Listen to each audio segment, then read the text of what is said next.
오늘 시간에는 다오라는 제목으로 하나님 말씀 증거하도록 하겠습니다.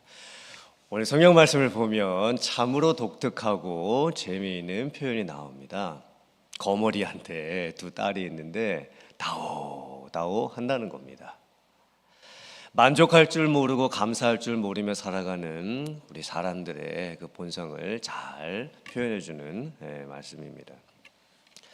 여러분들 거머리한테 피 빨려 본 적 있으십니까? 아마 미국에 살고 있는 우리 자녀들은 거머리가 뭔지도 모를 겁니다.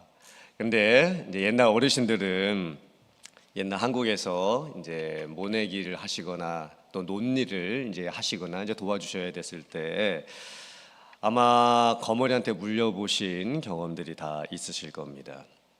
논에 물이 차 있죠. 질퍽질퍽거리고 그리고 흙탕물입니다. 그리고 그 안에 뭐가 있는지도 잘 보이지도 않죠. 그래서 논에 들어가서 그 논일을 하고 나오면 발에 이 거머리가 붙어 있는 겁니다. 긴 바지를 입고 긴 장화를 신고 들어갔음에도 불구하고 거머리가 어떻게 그 틈새를 파고 들어와 가지고 피를 빨아먹는지 모릅니다. 저도 대학생 때에 대학교에서 시골로 농촌 봉사 활동을 간 적이 있었습니다. 그래서 논일을 하게 된 적이 있었습니다. 제 인생 처음으로 그 질퍽질퍽이는 논에 들어가 가지고 그 논일을 했습니다. 근데 논일을 끝나고 밖으로 나왔는데 제 발에 이 거머리가 붙어 있는 겁니다. 그때 깜짝 놀랐습니다. 거머리 떼어낼 때 이게 손으로 잘 안 떼어집니다. 너무 이게 살에 팍 붙어있기 때문에 손으로 띄면 너무 따갑고 아픕니다. 그러면 라이터 불을 켜가지고 그 거머리한테 이렇게 딱 갖다 대면 그 거머리가 이렇게 하면서 이제 몸에서 떨어져 나가는 겁니다. 거머리가 의미하는 게 뭘까요? 사람 피를 빨아먹는 동물이죠. 또 다른 동물의 피를 빨아먹는 동물입니다. 거머리, 피를 빨아먹는데도 만족하지 못하면서 사는 것을 비유하는 말씀이지요. 그런데 거머리한테 두 딸이 있다고 합니다. 그 두 딸이 다오 하면서 계속 피를 빨아먹는데도 만족할 줄 모르고 계속 엄마한테 다오 한다고 지금 말씀을 하고 있습니다. 얼마나 인간의 욕심이 끝이 없고 또 만족하지 못하고 살아가며 있으며 또 감사하면서 살지 못하고 있는지 그 사람들의 모습을 아주 정확하게 표현해주는 비유입니다. 거머리와 거머리의 두 딸뿐만이 아닙니다. 이 세상에 만족할 줄 모르는 서너 가지가 더 있다고 말씀을 합니다. 첫째는 스올. 스올이 무엇이냐면 성경에 스올이라는 단어가 특별히 구약 성경에 많이 쓰였습니다. 스올의 원래적인 의미가 무엇이냐면 내려가는 곳, 내려간 상태, 그런 의미를 가지고 있습니다. 그리고 스올의 그 문맥적인 의미를 잘 살펴가지고 이제 상황적인 뜻을 살펴봐야 됩니다. 스올이 어떨 때는 죽음, 또 죽은 사람이 묻히는 무덤, 이런 뜻을 가지고 있습니다. 스올이 어떨 때는 악인들이 받는 형벌의 장소라고 쓰일 때가 있습니다. 그런데 스올이 만족할 줄 모른다는 거예요. 이게 무슨 의미일까요? 죄 지은 사람들이 죽어서 지옥에 갑니다. 그리고 사람들이 또 무덤에 묻힙니다. 그걸 막을 사람이 없다는 거예요. 막을 방법이 없다는 거예요. 많은 사람들이 죽어가고 있고 많은 사람들이 지옥으로 가고 있는데 스올은 계속해서 만족할 줄 모르고 있습니다. 안타까운 이 세상의 현실을 보여주고 있는 말씀이죠. 어쩔 수 없이 죽을 수밖에 없는 인생과 또 지옥으로 갈 수밖에 없음에도 불구하고 여전히 하나님을 믿지 않으면서 살고 있는 그런 사람들에게 임해지는 이 심판의 무서움을 말씀을 하는 겁니다. 또 그 다음에는 아이를 베지 못하는 태가 만족을 모른다고 합니다. 이 말씀은 좀 가슴 아픈 얘기죠. 즉 어머니가 아기를 갖고 싶은데 그 아기를 갖지 못하는 그 여인의 안타까움을 표현을 하고 있는 겁니다. 여인으로서 아이를 간절히 원하는데 그 아이가 생기지 않았을 때 그 안타까움, 아픔, 그 간절함, 그것을 이제 말씀을 하고 있는 것이죠.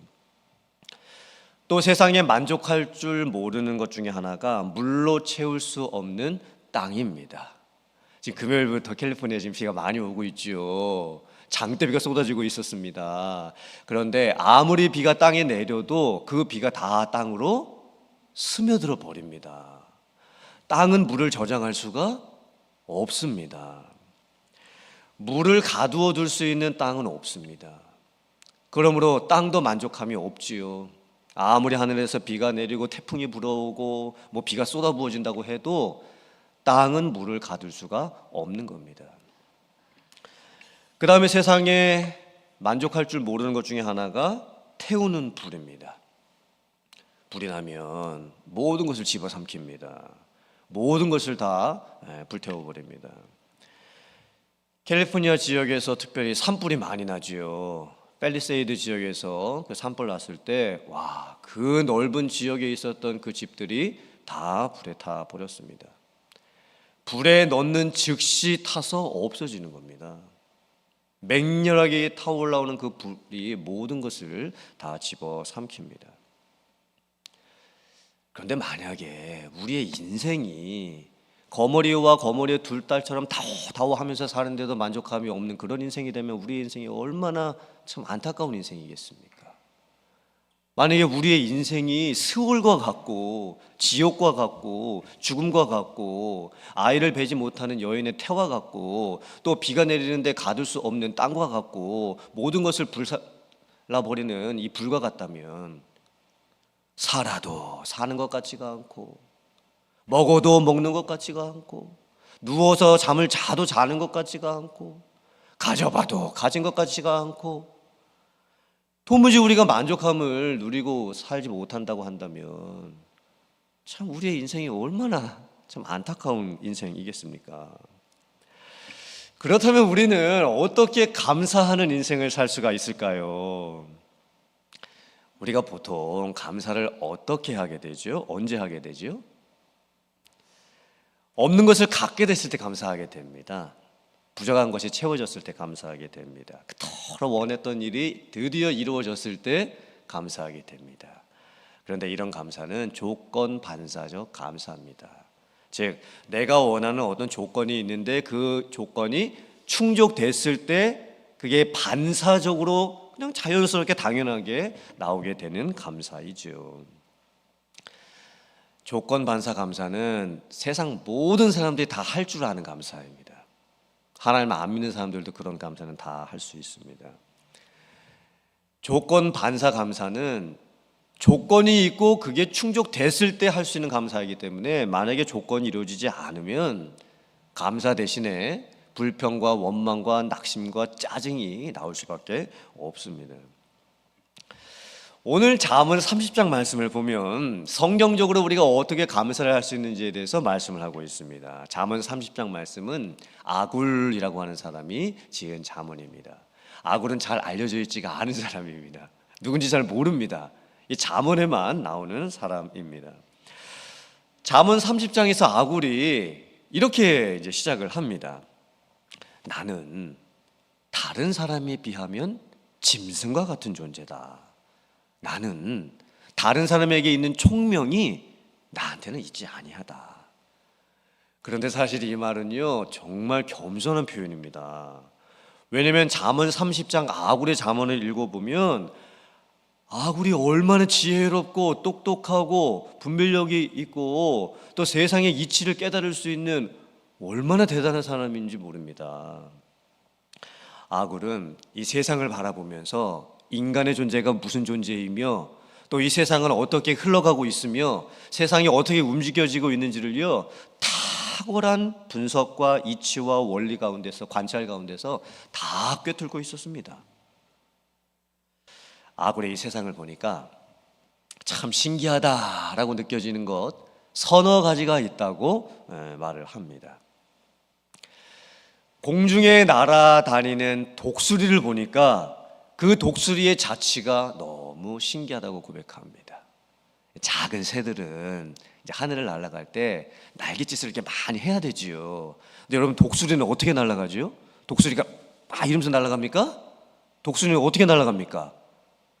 상승 기류를 이용을 해서, 그리고 그 위에 있는 그 대류를 이용을 해가지고 날개 그냥 쫙 편 채로 이렇게 날아다니는 겁니다. 독수리가 하늘에서 어떻게 날아다니는지, 그 큰 날개를 어떻게 펴가지고 바람이 어디서 불러오는지도 모르겠는데 그 자취를 남기지도 않고 독수리가 어떻게 날아다니는지 참 신기하다, 이렇게 고백을 하는 거예요. 또 아굴의 이 세상을 보니까 땅 위를 기어다니는 뱀의 자취가 참 신기하다고 고백을 합니다. 뱀은 발이 없습니다. 기어다녀야 됩니다. 그런데 발 없는 뱀이 어떻게 그렇게 땅 위를 잘 기어다니는지 모르겠습니다. 가지 못하는 곳이 없습니다. 그리고 뱀이 흔적을 많이 남길 것 같은데도 의외로 뱀이 흔적을 잘 남기지 않고 싹 하면서 지나다닙니다. 그게 너무 신기하다는 겁니다. 또 세상을 보니까 바다를 지나다니는 배의 좌치도 신기하다고 이야기를 합니다. 사람의 지혜가 얼마나 놀라운지, 어떻게 배를 만들어 가지고 바다 위에서 배가 항해를 하는데, 바다 위에 길이 있는 것도 아닌데 어떻게 배가 그 바다 위에서 자취도 남기지 아니하고 그렇게 갈 길을 가는지 참 신기하다, 이렇게 고백을 합니다.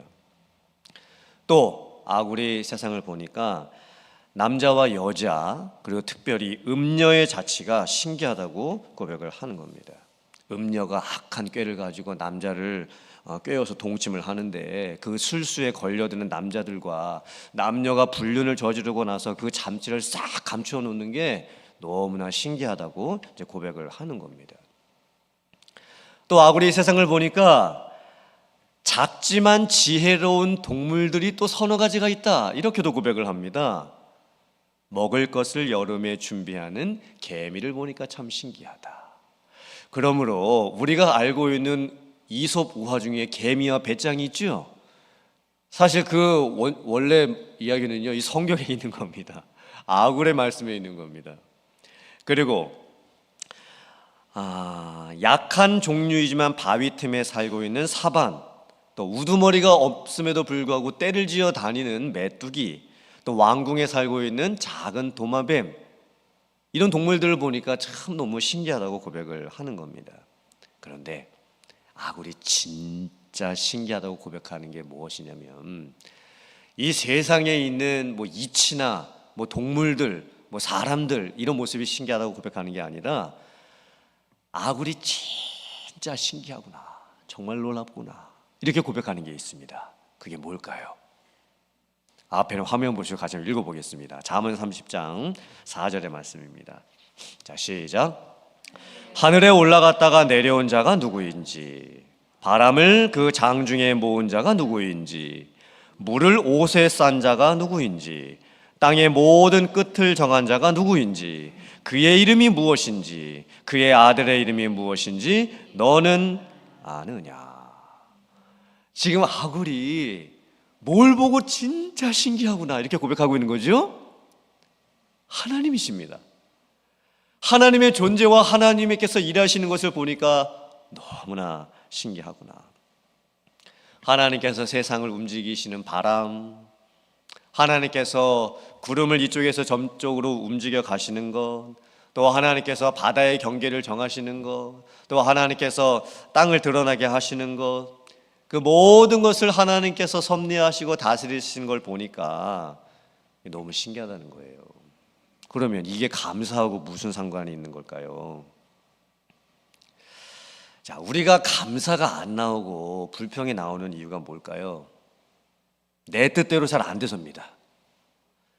주변에 있는 사람들도 내 뜻대로 안 따라주고, 주변에 있는 일들도 내 뜻대로 안 되니까 감사가 안 나오는 겁니다. 불평이 나오고 짜증이 나오죠.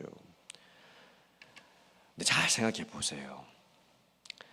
우리가 주변에 있는 사람의 마음을 어떻게 움직이겠습니까? 그 사람의 마음을 내 마음에 들게 쏙 어떻게 바꿔놓을 수가 있겠습니까? 우리가 하는 그 모든 일들을 다 내 마음과 내 뜻에 맞게 어떻게 다 조절할 수가 있겠습니까? 세상에 있는 모든 일들을 이 세상 모든 사람들이 살아가는 모습과 세상에 벌어지고 있는 모든 일들을 내 마음에 싹 들게 어떻게 그것을 내가 만들 수가 있겠습니까? 이건 애초부터 불가능한 겁니다. 근데 우리는 어떻게 하려고 하죠? 자꾸 내 뜻대로 하려고 하는 겁니다. 내가 내 뜻을 먼저 세워놓습니다. 저 사람도 내 뜻대로 움직여줘야 되고 저 일도 내 뜻대로 돼야 되는 겁니다. 근데 안 되죠. 사람은 참으로 어리석게도 안 된다는 것을 알면서도 자꾸 내 뜻대로 하려고 합니다. 그러니까 감사가 사라져 버리는 거예요. 앞에는 화면 보시고 전도서 11장 4절 5절 말씀 같이 읽어보겠습니다. 시작. 풍세를 살펴보는 자는 파종하지 못할 것이요 구름만 바라보는 자는 거두지 못하리라. 바람의 길이 어떠함과 아이 벤 자의 태에서 뼈가 어떻게 자라는지를 네가 알지 못함 같이 만사를 성취하시는 하나님의 일을 네가 알지 못하느니라.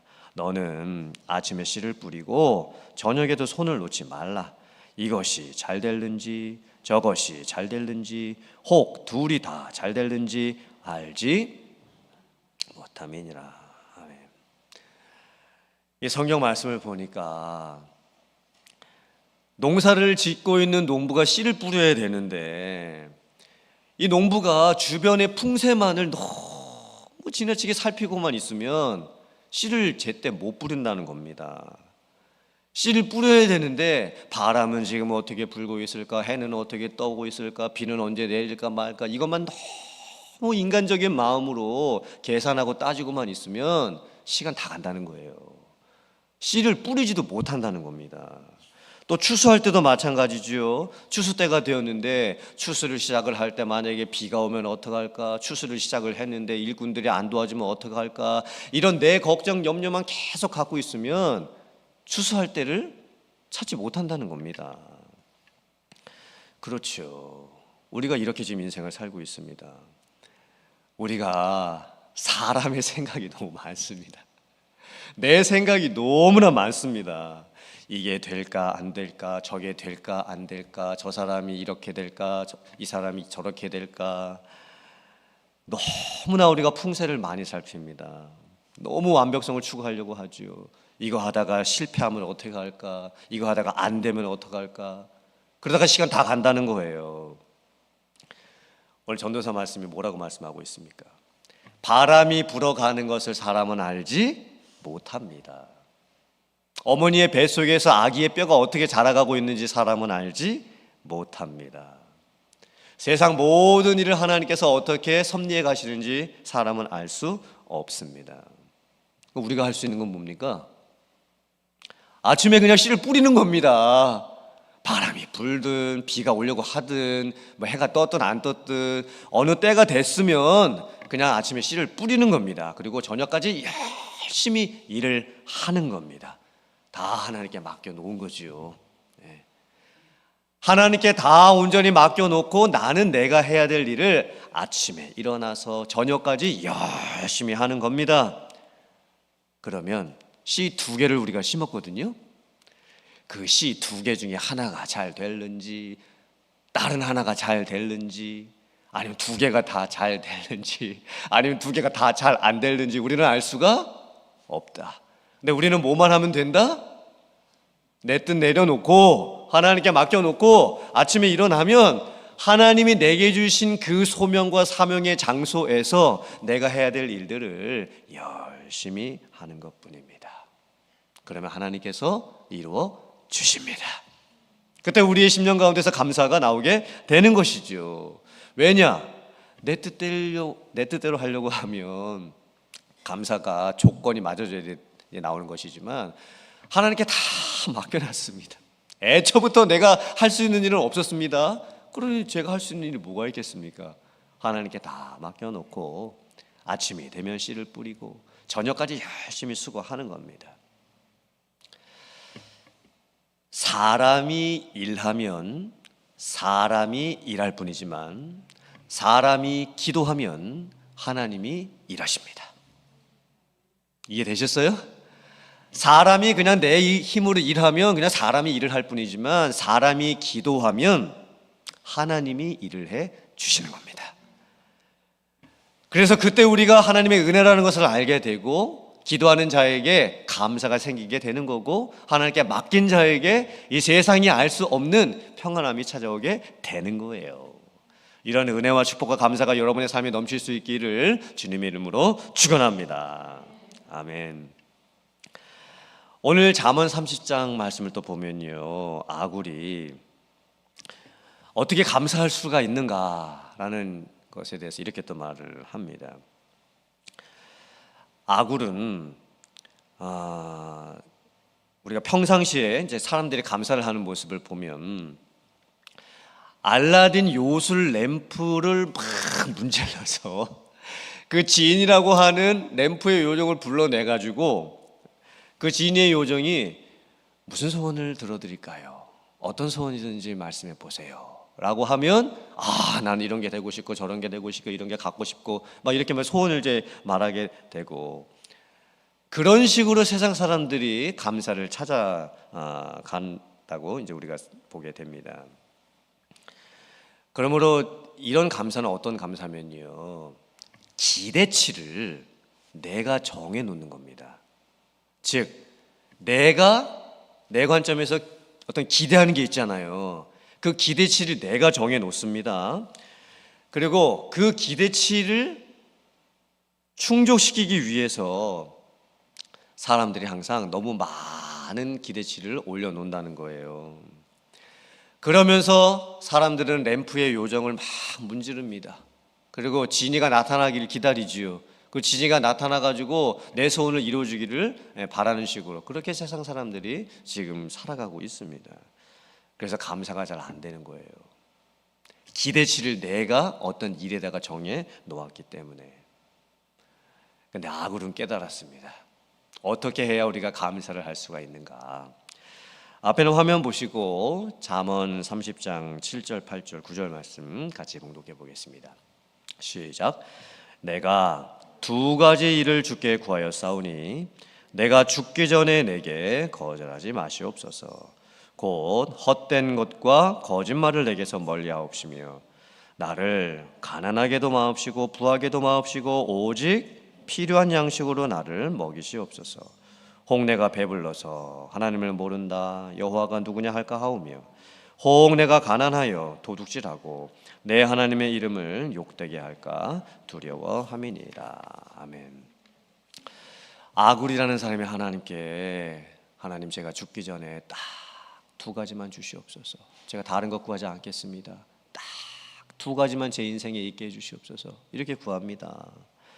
그 두 가지가 무엇이었는가? 첫째는 헛된 것과 거짓말을 하지 않고 사는 것, 즉 허황된 것, 나의 높은 기대치를 만들어 놓고 그 허황된 것을 위해서 허풍 떨면서 살지 않게 해달라는 겁니다.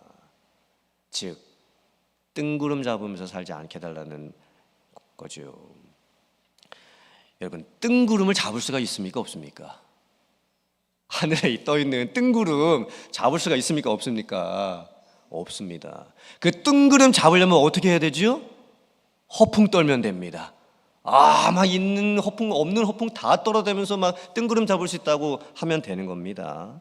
아굴은 기도했습니다. 하나님, 제가 허황된 것을 갖기 위해서 허풍 떨면서 살지 않도록 도와주시옵소서. 이렇게 지금 기도하고 있는 거예요. 즉 인간이 가질 수 있는 기대치, 자기의 기대치를 허황한 데다가 놓고 되지도 않은 일들을 막 바라면서 그렇게 살지 않게 해달라고 고백을 하고 있는 겁니다. 이걸 다르게 표현하면 하나님, 저는 다른 것 구하지 않습니다. 제가 지금 하고 있는 일을 성실하게 하며 살 수 있게 해주시옵소서. 너무나 담백한 고백입니다.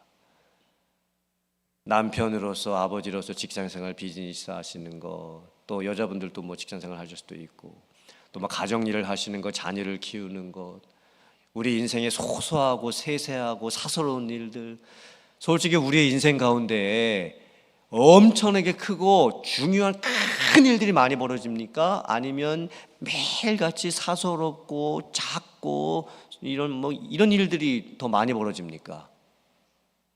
우리의 인생은 매일같이 작은 일들, 세세한 일들, 소소한 일들, 사소한 일들이 더 많이 있죠.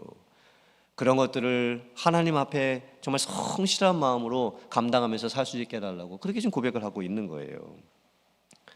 아굴의 두 번째 기도는 하나님, 저를 가난하게도 마옵시고 부하게도 마옵시고 오직 필요한 양식으로만 먹여주시옵소서, 이 기도였습니다. 제가 너무 가난하면 도둑질을 해가지고 하나님의 이름을, 영광을 가리울까 염려가 되고, 또 제가 너무 부자가 되면 교만해져서 하나님이 어디 있느냐, 하나님을 잊어버릴까 염려가 된다는 겁니다. 그래서 그냥 오늘 하루를 살아갈 수 있는 일용할 양식만 주시면 제가 감사하면서 살겠습니다, 이렇게 고백을 하고 있습니다. 앞에는 화면 보시고 전도서 5장 12절 13절 말씀 같이 한번 봉독해 보겠습니다. 시작. 노동자는 먹는 것이 많든지 적든지 잠을 달게 자거니와 부자는 그 부유함 때문에 자지 못하느니라. 내가 해 아래에서 큰 배단되는 일이 있는 것을 보았나니 곧 소유주가 재물을 자기에게 해가 되도록 소유하는 것이라. 아멘. 일꾼들은 하루 종일 힘들고 수고하면서 일을 마쳤을 때 그냥 꿀잠을 잔다고 이제 말씀을 합니다. 가진 것이 적든 많든 일꾼들은 어느 때든지 일 마치면 편안하게 잔다고 말씀을 합니다. 근데 부자는 재물을 지키려는 그 욕심과 마음 때문에 오히려 부자가 잠을 잘 자지 못한다고 말씀을 합니다. 또 인생 가운데 큰 폐단 중에 하나는 부자가 자기 재물을 관리를 할 수 없을 정도로 너무 많은 부를 가지고 있는 것도 큰 폐단 중에 하나다.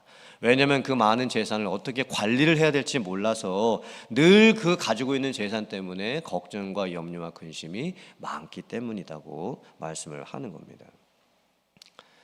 솔직히 저는 부자였던 적이 없기 때문에 정말 부자들이 이런지 모르겠습니다. 부자가 되면 오히려 잠을 잘 못 자는 걸까? 그리고 부자들 중에 자기가 관리할 수 없을 정도의 그렇게 많은 돈을 가지고 있는 부자들이 정말 그 돈 때문에 잠을 잘 못 자고 오히려 걱정과 염려와 근심이 더 많은 삶을 사는 걸까? 솔직히 저는 제가 부자였던 적이 아니기 때문에 잘 모르겠습니다. 그래서 솔직히 부자가 한번 돼보고도 싶습니다. 진짜 이렇게 된 게 맞는지. 그런데 성경이 진리이기 때문에 이 말씀은 맞는 말씀입니다. 부자가 되는 것만이 좋은 것이 아니라는 말씀이죠. 근데 우리의 속마음으로는 솔직히 부자가 되고 싶죠. 물론 이제 어느 정도 부자가 되는 거는 이제 괜찮으니까 그 정도를 우리가 막 바라면서 살지 않겠습니까? 그런데 오늘 이 말씀의 진짜 핵심이 뭡니까? 가난하든 부자든 그게 중요한 게 아니라는 거예요. 매일 하루 동안 베풀어 주시는 하나님의 은혜를 내가 깨달으면서 살고 있는지, 나의 인생의 오늘 하루라는 순간 속에서 하나님께서 내게 모든 것을 공급해 주셔서 내가 부족함이 없이 오늘 하루를 살았다고 고백할 수가 있는지, 그게 가진 것이 적든 많든 그런 거 상관없이 하나님이 내 삶의 주인이 되고 계시는지, 그 주인 되신 하나님께서 나를 너무나 잘 아셔서 내게 뭐가 필요한지를 때에 맞게 공급해 주시는 것에 대해서 감사하고, 또 내가 필요한 것이 있어서 하나님 앞에 기도했을 때 하나님께서 때가 되어 그것을 내게 허락해 주시는 것을 보면서 내가 감사하면서 살아가고 있는지, 오늘 이 말씀을 우리에게 주시는 겁니다. 사랑하는 성도님들, 11월 달 감사의 달을 보내며 또 다음 주일이 추수감사주일인데 우리가 어떻게 감사하는 삶을 살 수가 있을까요? 오늘 말씀을 가지고 우리가 결단하길 원합니다. 거머리, 그리고 거머리의 두 딸처럼 다오하면서 만족하지 못하는 그런 인생 살아가는 것이 아니라 하나님의 은혜에 감사하며 살아가는 여러분들 되시기를 주님의 이름으로 축원합니다. 하나님의 주권을 믿고 내 뜻 내려놓고 맡기는 사람만이 감사를 할 수가 있는 거예요. 그리고 기대치를 허황된 것을 추구하면서 허풍 떨면서 사는 그런 인생 되지 마시고, 가난하든 부하든 하나님이 오늘 필요한 양식을 내게 허락해 주셨음에 감사하고, 내일도 또 그렇게 하나님께서 내 인생을 이끌어 주실 것을 기대하고 소망하면서 언제나 믿음 안에서 감사하며 살아갈 수 있는 사랑하는 성도들 되실 수 있기를 주님의 이름으로 축원합니다. 아멘.